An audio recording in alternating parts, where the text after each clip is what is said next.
At take 3. Magandang araw sa atin lahat mga kababayan, saan man panig kayo ng daigdig naron.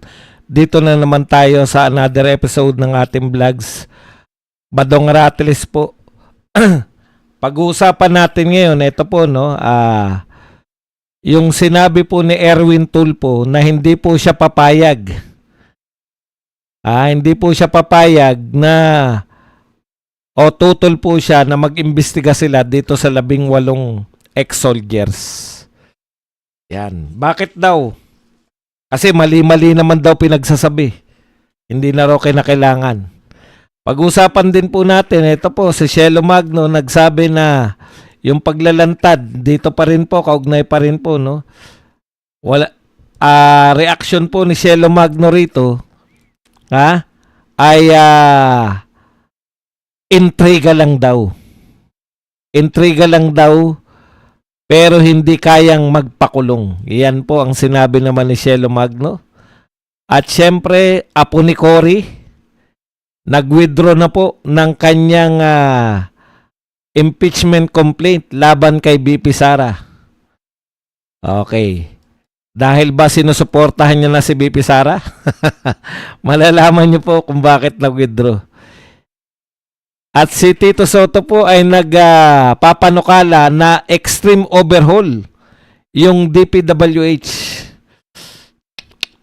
Kung ano-ano na lang ang naisipan nila para lutasin ang problema ng DPWH.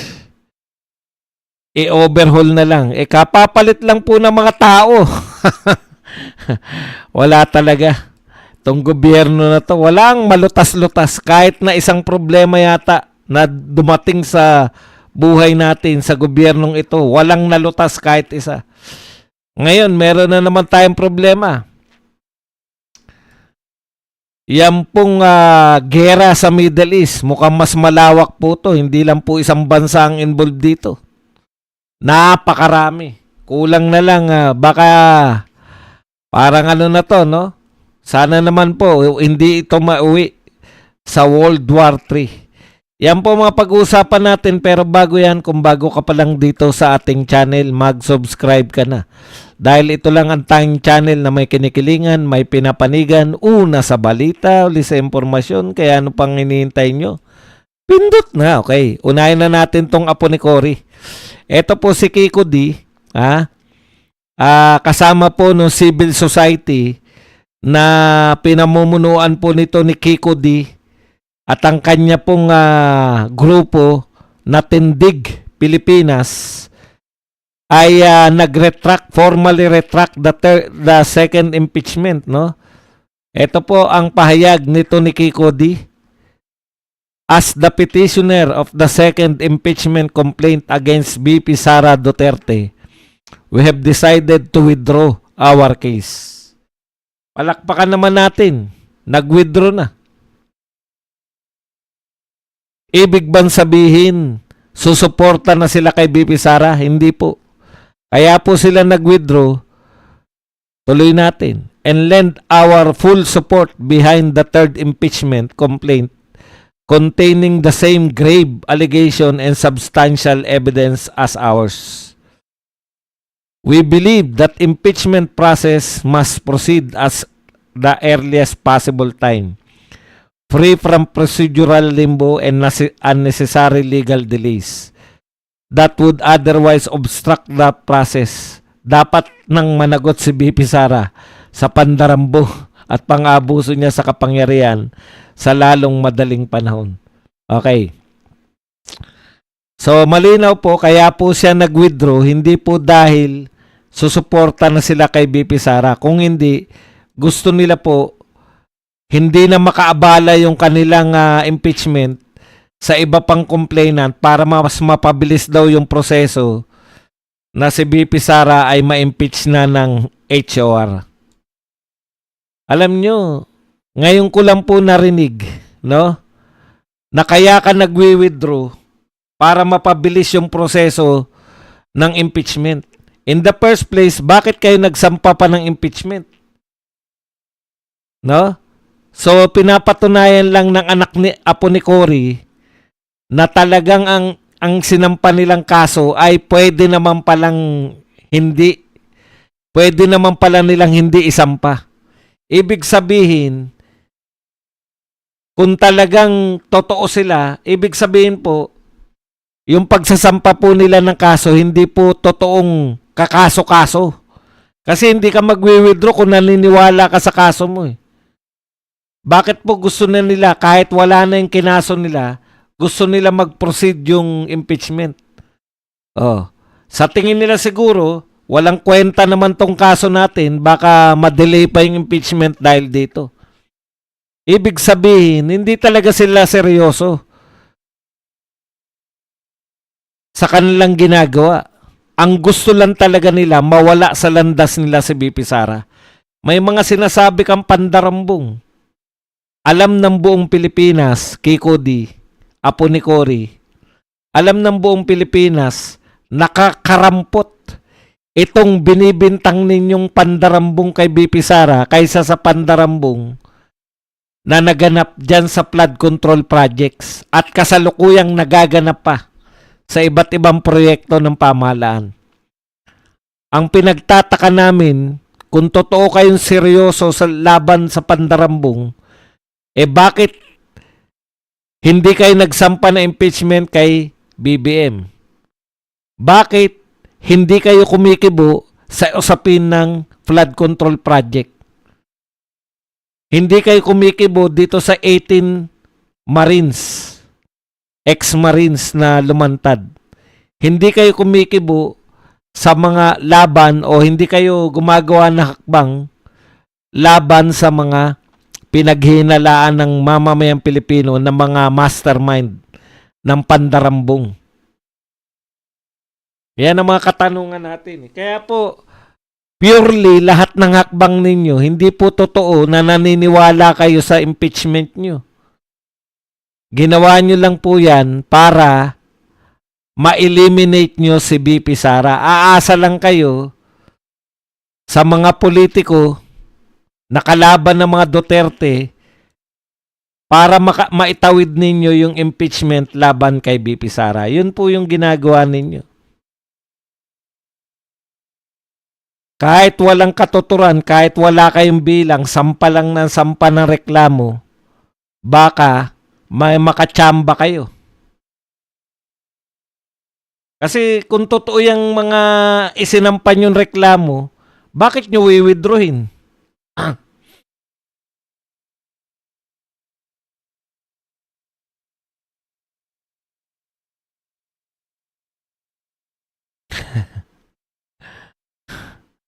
Alam mo, Cesar, tama ka naman. Maaring hindi naman na umabot dito yung gera.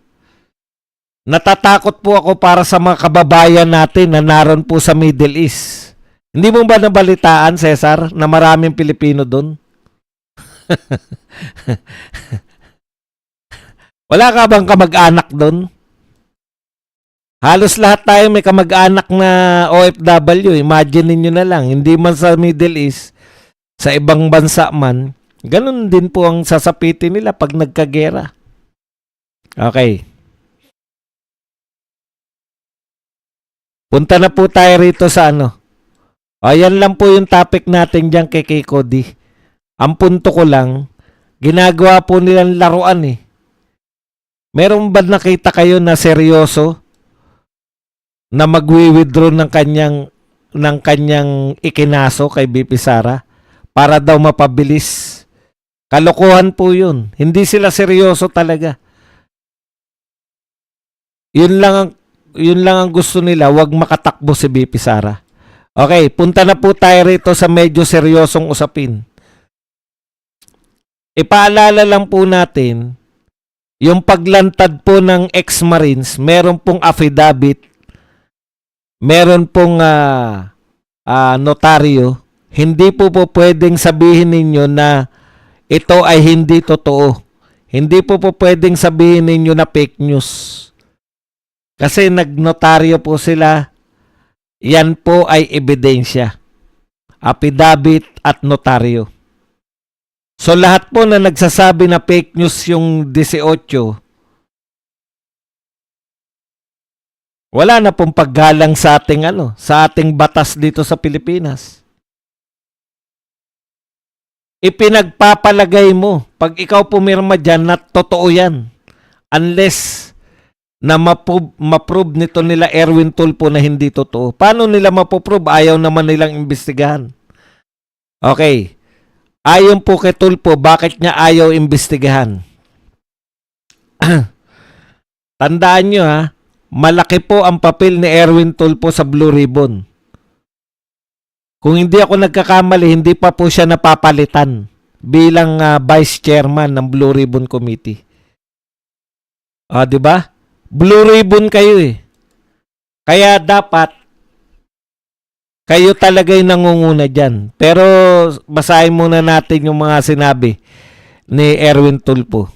Sabi ni Erwin Tulfo, di ko napapatulan yan dahil wala namang katotohanan yan. Lahat ng nilista doon ay pinapasinungalingan ang kanilang sinasabi. Mali-mali po. Okay.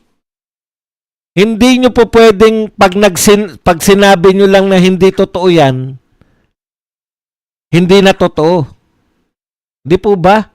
May affidavit sila Una po, ang tao naniniwala rito sa 18 ex-soldiers na to. Marami pong naniniwala. Katungkulan nyo po bilang halal. No, pag may naglalantad na ganyan, katungkulan nyo po na malaman ng taong bayan yung katotohanan. It's either pabulaanan nyo sila. Hindi nyo po pwede, iniba nyo lang yung salita Para rin kayong si Anticler Fake news lang ang sinabi ni Anticler. Kayo naman ang sinabi nyo, mali-mali po. Bakit daw mali? Kasi lahat daw na nilista nila, pinasinungalingan. Eto lang po, yung sinasabi nyong harap-harapan na fake news, pero okay lang sa inyo na magpatuloy sila sa pagpe-fake news nila? Ang taas po ng tungkulin nyo Senador kayo Nag-affidavit po sila. Ibig sabihin, totoo po yung sinasabi nila. Pinatotohanan nila yung sinasabi nila. Hindi nyo po pwedeng i-ignore yun. Hindi nyo pwedeng sabing mali-mali. Naka-affidavit.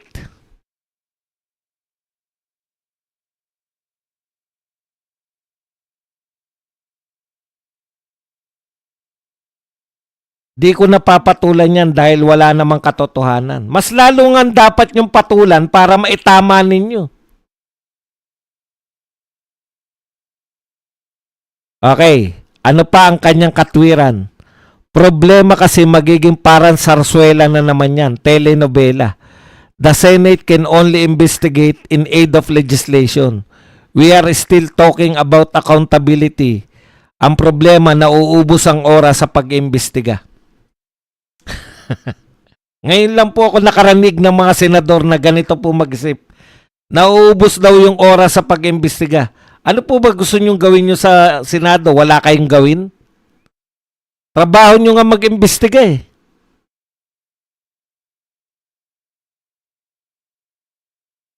Tuloy natin yung mga sinasabi niya. Tama naman na we have to be accountable. Correct, alam mo pala Alam mo naman pala na dapat may managot Pero anong ginagawa ng ombudsman? Andyan naman yan pati DOJ. Ombudsman at DOJ, wala na po sa eksena yung ICI ngayon. So, pinangatawanan nyo na po na ang ICI ay palabas lang po ni Pangulong Marcos. Hindi nyo na nababanggit sabi ni Tulfo, tama na we have to be accountable. Pero ano ang ginagawa ng ombudsman? Andyan naman yan, pati DOJ. Ako ay tiwala naman kay Ombudsman Remulla. Why don't we leave it like that? Hayaan natin sa kamay ng ombudsman siya na magkaso. Hayaan na lang daw kay ombudsman. Okay. Kaya hindi raw siya papayag na mag-imbestiga. Tandaan po ninyo Blue Ribbon Committee Vice Chairman. Si Ping Lacson, wala rin pong malinaw. Ang gusto ni Ping Lacson, iimbestigahan niya muna tong mga ex-marines. Ano po ibig sabihin nun? Hahanapan niya muna ng mga ikasisira. Okay. Sa biglang tingin, tama naman. May tiwala sila lahat kay Ombudsman Remulla. Sa biglang tingin, mag-aaksaya lang sila ng panahon. Imbestiga ng imbestiga. Ganun din naman. Ang babagsakan niyan, ombudsman din. Bakit hindi na lang ombudsman? Okay, bakit po kaya? Ha?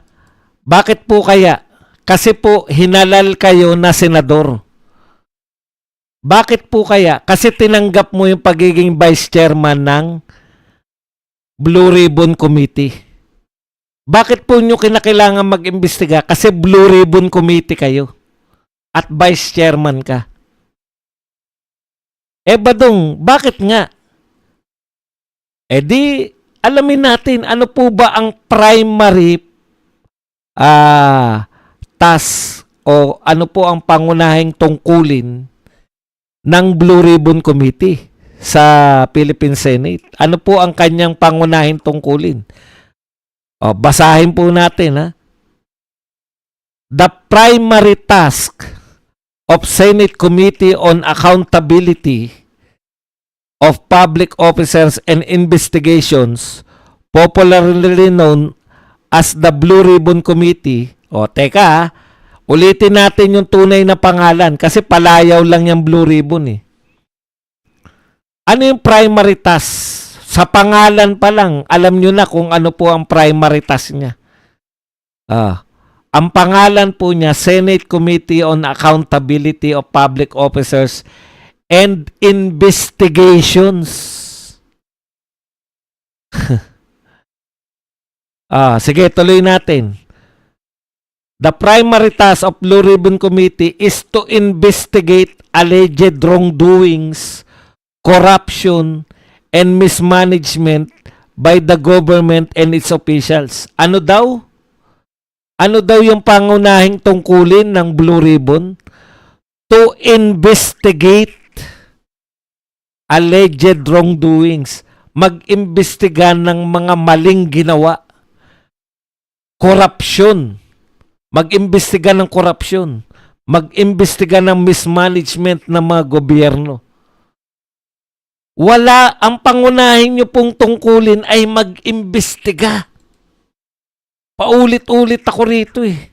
Hindi nyo, is either hindi mo nauunawaan ang yung trabaho, ikaw ang mali-mali. Lumalapit sa inyo, sabi ng 18, imbestigahan nyo kami. Meron kaming mga binulgar. May affidavit kami. Kami ang nagdi-deliver ng pera. Corruption to the highest level. Tapos ang isasagot mo, ayaw mo mag-imbestiga dahil mali-mali yung sinasabi nila. Yun nga trabaho. Yun nga trabaho mo eh. Hindi sila mag-imbestiga. Parang ganito po yan. Pag teacher po kayo, pwede nyo ba sabihin sa principal? Principal, Mr. Principal, ayoko po magturo kasi malilikot ang bata, makukulit.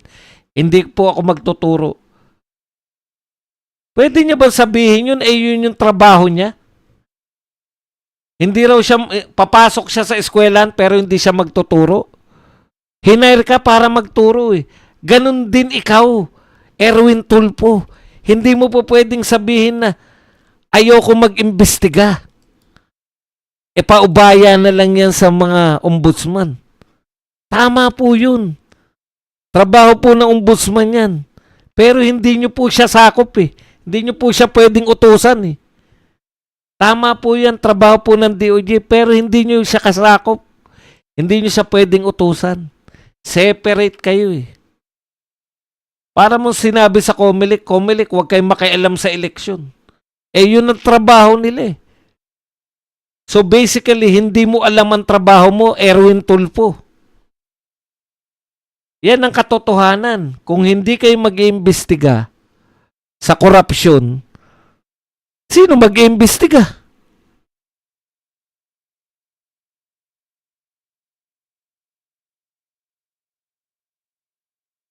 Hindi po po pwede. Hindi po po pwede sila. Hindi nyo po po pwedeng ikatwiran na ayaw nyo lang. Hindi nyo po po pwedeng, kinakailangan nyo po mag-imbestiga dahil yan po ang trabaho ninyo.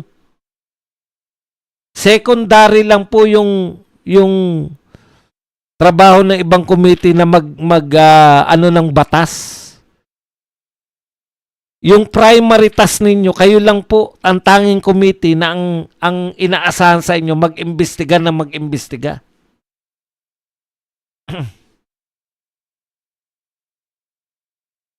Wala po kayong pwedeng ikatwiran dun. Kahit na anong katwiran nyo, iba na lang itatrabahuin nyo, umalis kayo dyan sa Blue Ribbon Committee. Kasi yan yung trabaho ng Blue Ribbon Committee. Mag-imbestiga ng mga korap. Swerte nyo nga eh. Alam ng lahat ng tao, in-announce pa ni BBM last year sa kanyang SONA, in-announce niya pa na mahiya naman kayo.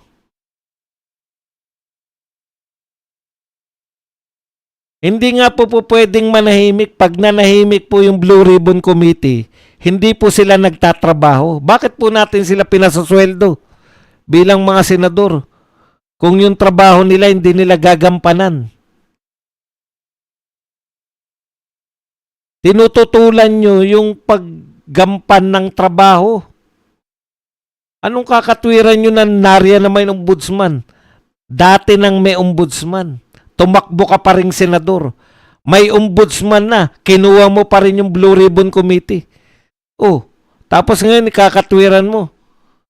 Ombudsman na lang. Bakit kaano-ano nyo ba yung ombudsman? Iba yung investigasyon nyo, iba yung investigasyon ng ombudsman. Mag-iimbestiga kayo, una, para mapanagot yung mga gumawa ng kasalanan ngayon. Ikalawa, para meron kayong gawin na hindi na maulit ito. Bigyan ko po kayo ng halimbawa, yung kay Napoles. Ang pagnanakaw po noon, through NGO. Nagbibigay sila ng pera, yung mga senador at congressman, nagbibigay ng pera sa mga NGO through Napoles. Di ba? Meron silang pork barrel. Meron silang pantulong sa tao. May pondo sila na pork barrel para pantulong nila sa tao. Ang ginawa ni Napoles doon, sa akin nyo na ibigay yan, ako maghanap ng mga NGO ninyo. O, tanong, napigil ba yun, yung pagnanakaw through NGO? Opo.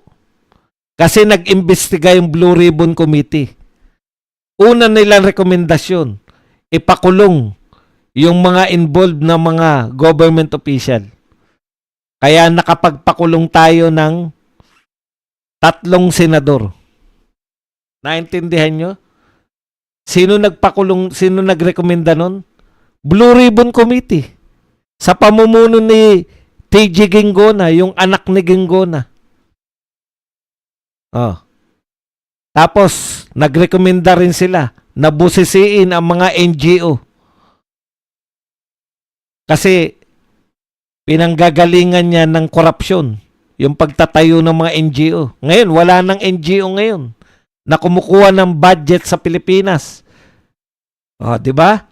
Nalutas nila sa pamamagitan ng pag-iimbestiga, nalutas nila yung problema ng pagnanakaw through NGO. Nirekomenda kasi ng Blue Ribbon. Nag-imbestiga kasi yung Blue Ribbon, nagrekomenda sila ng makukulong, nag-imbestiga yung Blue Ribbon, nagrekomenda sila na busisiin yung mga NGO. Ngayon, wala na pong NGO na pinagmumulan ng pagnanakaw. Epektibo ba yung Blue Ribbon? Opo. Ngayon, ano rekomendasyon nyo? Hindi nga kayo nag-iimbestiga, ano i-rekomenda nyo? Biruin nyo yung i-rekomendasyon nila, imbestigahan ng ombudsman. Puta, kayo nga nag-iimbestiga eh. Ang rekomendasyon namin ay imbestigahan ng ombudsman. Hindi po, ganito po yun eh. Oh. Hindi po niya imbestigahan yung sarili niya eh. Di ba? Ipapakita niya po, iimbestigahan niya kung tama yung sinasabi ng 18 tapos kukomprontahin niya pagdating sa kanya. Totoo ba na saan mo ko binigyan? Sino yung nagbigay sa akin? Ang dali pong pasinungalingan, di ba? Yung 18 na yan, kung ako hindi nabigyan at senador ako, tatanungin ko yun, nilagay niyo ako riyan? Saan niyo ako binigyan? Saan niyo dinala yung pera? Sino tumanggap? Anong address? Binigay po namin sa inyo, sa staff ninyo dito po sa Senado. Oh. Di panumpain niya yung staff niya. Totoo ba to? O di i-contempt niya, ipakulong niya yung mga nagsisinungaling. Ngayon, ano po ang dating? Tignan nyo po, basahin natin yung mga dating sa kanila. Boss, di mangyayari yan. Alangan namang imbestigahan ni Tulfo sarili niya. O akala nyo makakalusot kayo? Sabi ng mga tao, hindi nga kayo mag-imbestiga kasi hindi alangan namang imbestigahan nyo sarili nyo. Ano pa isa? Ayaw nga nila mag-imbestiga kasi mga dawit sila. O, di ba? Akala nyo ba yung konklusyon namin sa sinabi mo na ayaw ko mag-imbestiga dahil mali-mali naman yung sinasabi ng 18, maniniwala kami? Yan ang paniniwalaan namin. Kaya ayaw nyo mag-imbestiga, ayaw nyo dahil alam nyo dawit kayo. Kasalanan ba na? Yan po ang matatandaan sa inyo ng tao pag hindi kayo nag-imbestiga. Eh yung ombudsman ayaw din mag-imbestiga. Blue Ribbon ayaw din mag-imbestiga. Yung katumbas ng Blue Ribbon sa HOR ayaw din mag-imbestiga.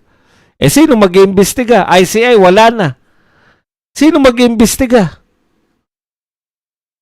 Kawawa naman ng Pilipinas. Sabi kayo ng sabi, pag may ebidensya kayo, ilabas nyo. Etong mga to, naglabas ng ebidensya, walang pumapansin. Huwag po kayong mag-alala. Matatapos din yan.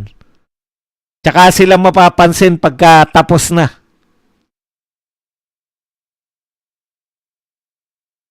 Halata kayong dalawa, Erwin Tulfo at Ping Lacson. Halatang halata kayo. Oh. Akala nyo naman maniniwala kami na sa inyo na mali-mali yung sinasabi. Pucha, ngayon lang nga kami nakakita ng mga picture na ganun ka. Isa pa to. Alam nyo, itong mga dilawan talaga, no? Kitang-kita mo yung ano nila, no? Yung ugali nila, no? Kain suka talaga eh. Ito ang ayon kay Magno, yung mga pasabog na pinalalabas ninyo, Saldico, Maleta, 18 Marines, pang-intriga lang pero hindi kayang magpakulong. Abogado ka ba, Shelo Magno? Kasi yung termino, no, parang hindi kaya magpakulong. Intriga lang. Alam mo, Shelo Magno, lahat ng abogado magsasabi sa'yo na pag pumirma ka sa affidavit, hindi na yan intriga. Is either nagkukumit ka ng perjury or totoo ang sinasabi mo. Dalawa lang yan. Hindi na po yan intriga. Ang intriga, sinabi lang. Oy, meron akong, eto, intriga lang to ha. Hindi niya sinulat, hindi niya pinirmahan. May nalalaman ka pang ano ha. Hindi kayang magpakulong ha. Ibabaktuyo ko lang. Yung bang sinampan nyo sa ombudsman na patong-patong na papel. Isang truck na papel. Makakapagpakulong kay BP Sara. Utot nyo. Wala. Hindi makukulong si BP Sara dahil siya po ay impeachable official. Ipa-impeach nyo muna bago nyo mapakulong. Yun ang walang kapag-apag-asa. May laman ba talaga yung mga isang truck na papel na binigay nyo sa ombudsman?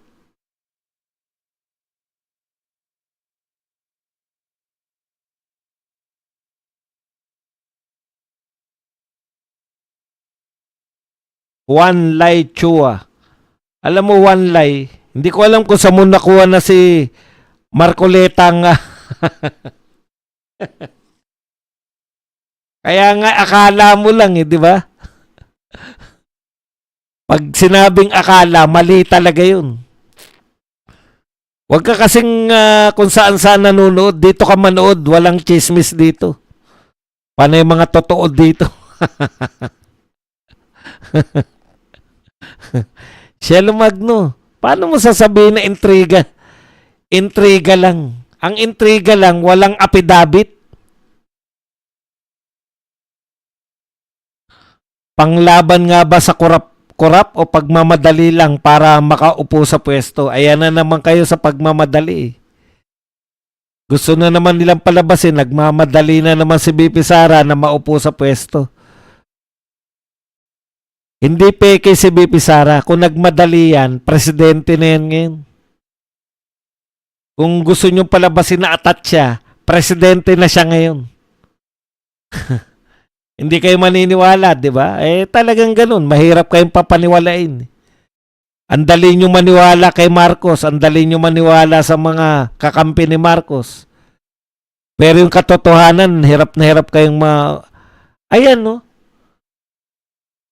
Wala sa salita ng mga nagsasabing mali yung 18. Nasampahan sila ng kasong perjury.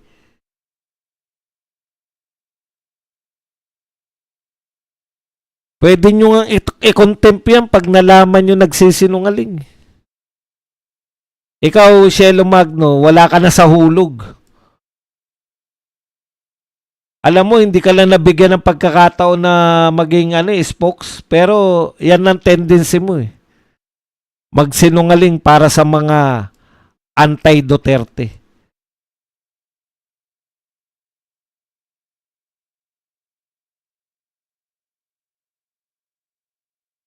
Okay, punta na po tayo rito kay Tito Soto. Nako, ang ganda na naman ang sinabi mo, Tito Sen. Sabi ni Tito Soto,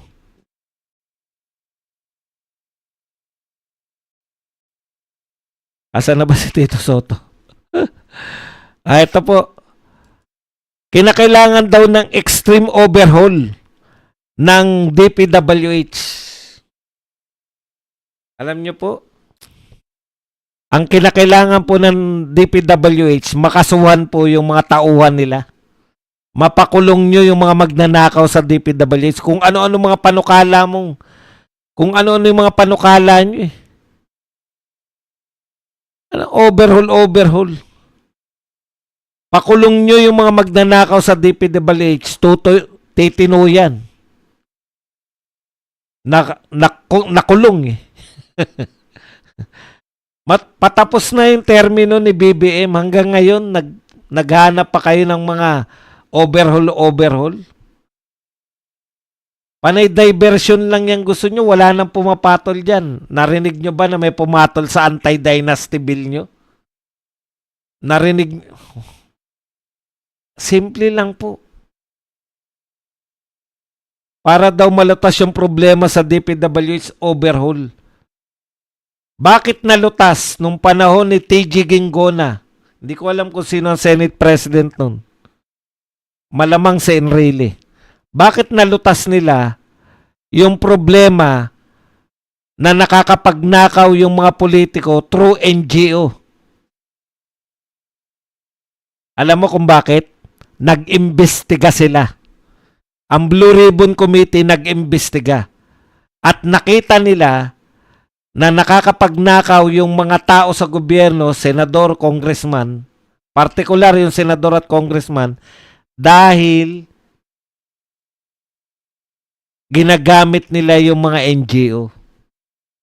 Kaya ang rekomendasyon nila, magpakulong ng senador at congressman at busisiin yung NGO para hindi na muli makapagbigay ng pera yung gobyerno sa mga NGO. Hindi yung mga anong batayan mo nang i-organize mo yung DPWH, matitigilan na kawan. Wala namang investigasyon tungkol dyan.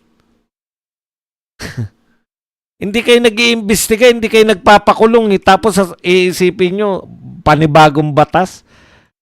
Titino. Titino na DPWH dahil may panibagong batas. Alam mo ba kung ano ang nilalabag ng lahat ng mga batas na bawal magnakaw? Marami po yan. Anti-graft and corruption, anti, anong tawag doon? Anti-plunder,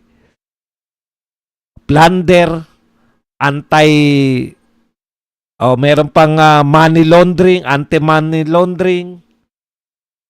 Lahat po ng batas na yan, nilabag nila. Ngayon, ang solusyon nyo, gumawa ng batas, lalabagin nila rin yan para makapagnakaw lang. Ang kinakailangan nyong gawin, paano mapapakulong itong mga magnanakaw para hindi na tularan? Isip kayo ng isip. Nagnanakaw pa. Mag-anti-dynasty bill tayo para hindi na sila makapagnakaw. Pucha, direkta nga yung nilalabag nila. Anti-graft and corruption, anti-money laundering, anti-plunder. May batas na yun. Batas na yun. Nilalabag nila. Pag gumawa lang kayo ng batas, lalabagin lang din nila. Anak ng pupa. Kaya nila nilalabag kasi hindi naman sila napaparusahan. Gagawa ko ng batas, i-reorganize ko ang DPWH. Dahil sa district, sa region na lang lahat. Di may magnanakaw pa rin kasi hindi nyo naman napakulong yung mga magnanakaw. Sila pa rin yung mga tao ron, magnanakaw pa rin. Inorganize na ba nila? O sige, nanakawan pa rin namin kayo. Utot nila boss, sabi ni Ryan Locte. Thank you very much sa $279 na pangkape. Gawa pa rin kayo ng gawa ng batas. Nilalabag nga ng mga magnanakaw ang batas. Hindi nyo ba naintindihan? Gagawa kayo ng batas, gumawa na naman kayo ng batas, lalabagin lang namin yan. Mga bugo ka po. Thank you very much kay Marilyn Pepito na nagbigay sa atin ng $2. Always watching your vlogs from Ontario, Canada. Maraming salamat, Marilyn Pepito. Kaya to si Soto, mga paandar nito eh. Asan na yung ICI nyo?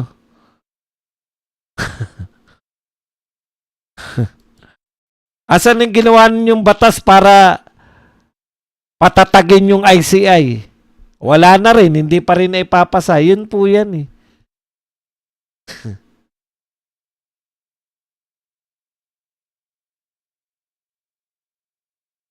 Problema ngayon, lulutasin nyo ng batas na maipapasa pagkatapos ng 1 dekada.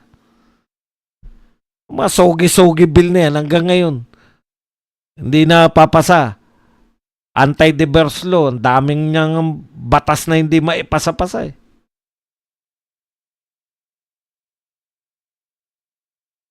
Mag-imbestiga kayo, hindi yung kung ano-ano mga pinag-iisip nyo sa buhay. Okay, punta po tayo rito kay Laila de Lima. Eto na naman ang pag-inarte. Wala nang sasakit. Batay naman to sa ICC.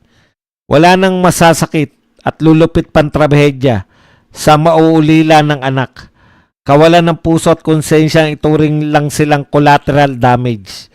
Kademonyohan ang gawin silang katatawanan para ipagtanggol at bigyang katwiran ng karahasan ng peking war on drugs. Peke pala yung war on drugs, bakit tumino ang buong Pilipinas? Alam mo, Laila de Lima, bakit kahit kailan hindi kayo naawa sa mga biktima ng mga adik? Kahit kailan, wala kayong mensahe. Pag meron kayong nababalitaan na ginawan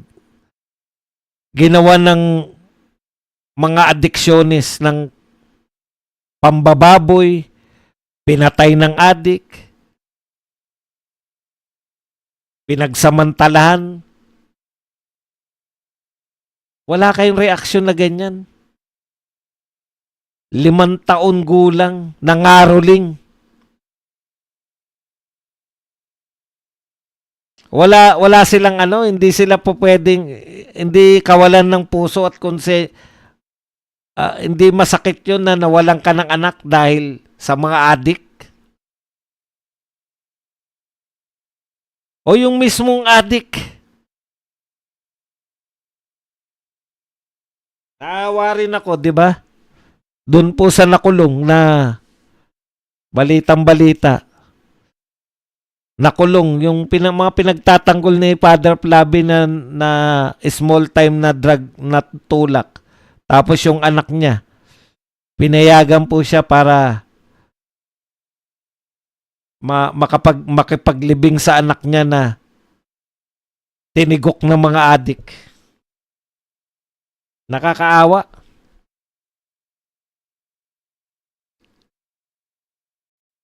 Okay, last na punto natin. Yung kanina nagsabi na wag daw tayo mag-alala dahil hindi naman rito makakarating yung gera. Opo, pwede naman yung sinasabi mo.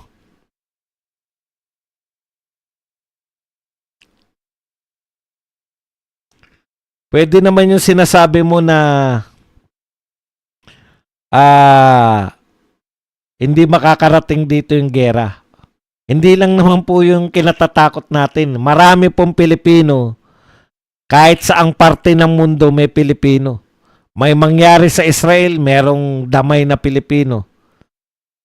Itatama lang po natin ha. Sa mga American news kasi nakita ko parang tagumpay na US eh. Bagsak na yung Iran eh. Sa nanonood tayo yung first post, yung sa India. Yung resback ng Iran ng nakakatakot. May mga Pilipino pa wangwang daw ng wangwang sa Israel. Tuloy-tuloy daw po yung pag-ulan ng missile doon. Hindi pa po tapos. Ngayon pa lang po halos nagsisimula. Ang lawak po nito kasi yung Iran, lahat po ng may US bases, tinitira ngayon. Kasama na yung Dubai, ang dami pong Pilipino dyan. Qatar, ang dami rin pong Pilipino. Bahrain. Yung Bahrain ba nasan? Bansa ba yung Bahrain? Dami rin Pilipino. Kaya damay-damay po tayo. Pero tignan nyo po kung sakali po na yung mga makakalaban na US na malapit sa Pilipinas, yung UAE, hindi naman po nakikipag-away sa di ba? Pero dahil may US base sila, tinira sila. Pwede kaya mangyari sa Pilipinas yan dahil sa mga EDCA? Yun po ang nakakaawa sa atin eh.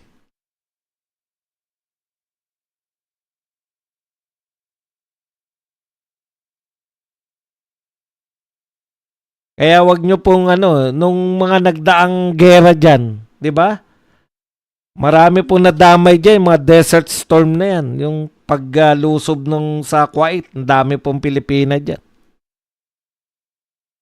Nga tanong, may nakahanda ba tayong contingency? Alam nyo po, nung panahon ni Duterte, merong mga pinadadala tayong barko, may mga tinatakasan tayo, di ba? Dito pupunta. Alam natin, nakasubaybay tayo ngayon. Lagi lang sinasabi, nakabantay. Inoobserbahan.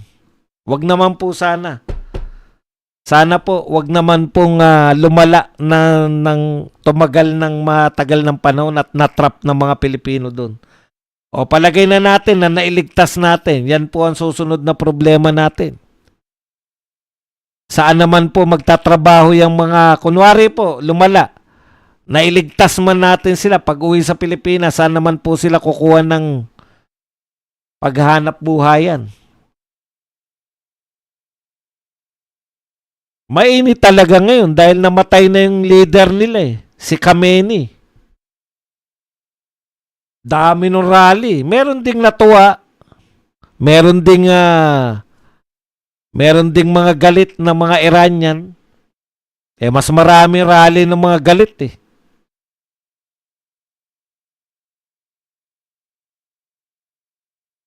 Kaya sana nakahanda tayo. Yung gobyerno natin. Sana may contingency plan tayo kasi nung panahon ni Tatay Digong, alam natin may contingency plan eh. Correct. Di ba? Kita nyo po, hindi naman sinasabi kung saan yung mga tama nung Dubai. Mukhang ano daw, mukhang debris ng mga ano. Kaya, dasal na lang po pag-asa natin dyan. Josie Daria, thank you very much sa Hong Kong 25 sa pakape. Thank you very much po. Okay mga kapatid, yan lang po ang ating topic. Pwede na kayo magtanong, magbigay ng reaksyon at higit sa lahat, pwede po kayo magpakape. Yan.